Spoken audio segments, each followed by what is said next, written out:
திருமுத்திரைகளை அழைத்து சிறப்பிக்க ஜெயகணேஷ் அவர்களை அன்புடன் அழைக்கின்றோம். வணக்கம் ஐயா. குருவே நம, தந்தையே நம. இன்று நாம் அற்புதமாக எண்ணங்களை சீர்படுத்தக்கூடிய பயிற்சி பார்த்தோம். அதுபோக ஆசனம் சிறப்பாக செஞ்சுருக்கணும். அதில் இந்த மூச்சு காற்று நல்லா இயங்கிறதுக்கு நம்ம ஒரு முத்திரை பயிற்சி செய்வோம்.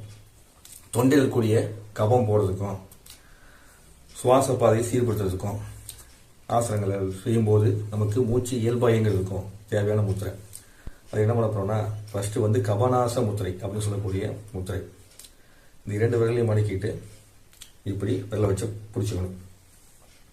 சுண்டு விரலையும் மோத விரலையும் உள்ளே மடக்கி கட்டை விரல் வச்சு மடக்கி தொட்டுக்கிட்டு ஆள்காட்டி விரலையும் நடுவிரல் நீட்டிக்கணும். இந்த கபநாச முத்திரை செய்யறதுனால உங்களுக்கு தொண்டையில் இருக்கக்கூடிய சளி பிரச்சனை, நுரையீரல் பார்க்கக்கூடிய சளி பிரச்சனையை நீக்குவதற்கு உதவி செய்யும். ஏன்னா நீர் பூதத்தையும் மண் பூதத்தையும் நம்ம குறைக்கிறோம். அப்படி குறைச்சிட்டு ஆகாய பூதத்தையும் காற்று பூதத்தையும் அதிகப்படுத்துகிறோம். அப்படி அதிகப்படுத்துறது மூலமாக வெட்ட வலி அதிகமாகும்.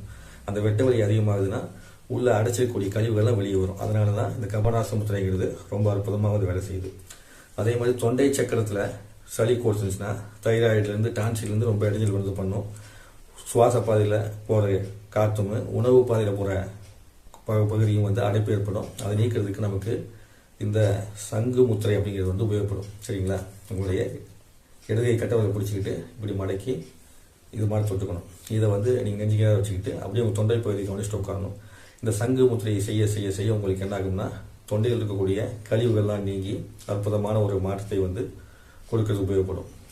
இது போக நம்ம இப்போ நீங்கள் பண்ண இந்த எண்ணெய் முத்திரை மூலமாக பிரபஞ்ச ஆற்றலை அதிகமாக பெறுவதற்கு அத்தஞான முத்திரை இருக்குது. அந்த முத்திரையை சின் முத்திரை பிடிச்சிக்கிட்டு உங்களுடைய காது பகுதி இல்லையா, அந்த இடத்துல வலது கையை இப்படி வச்சுக்கணும். மேல் பக்கமாக உள்ளங்கை தெரிய மாதிரி வச்சுக்கணும்.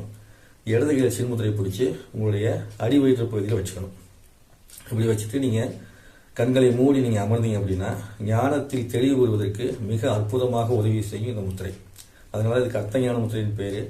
இந்த முத்திரையை செய்ய செய்ய 3வது கண் விழிப்பு நிலை அதிகமாகும். அதுபோக உங்கள் ஹிப்போ கேம்பஸ் சொல்லி போட்டோ காப்பி மெமரி அதோட ஆக்டிவேஷன் இது நல்லா அதிகப்படுத்தி கொடுக்கும். அதனால ஏதாவது மாணவர்கள் இந்த முத்திரையை செஞ்சாங்கன்னா படிப்பதில் எளிமையாக படித்து நல்ல முன்னேற்றம் அடைய முடியும். அதனால் அனைவருக்கும் உபயோகப்பட ஒரு அற்புதமான முத்திரை. இந்த முத்திரையும் செஞ்சுக்கங்க. இது அர்த்தஞான முத்திரை. இதை நம்ம வலது பக்கத்தில் மேல் பக்கமாக வச்சுக்கணும். இடது கையை மடி மேலே வச்சுக்கணும். கண்களை மூடி அமர்ந்து உங்கள் புருவ மத்தியை நீங்கள் கவனிச்சு உட்காரணும். நன்றிங்க ஐயா.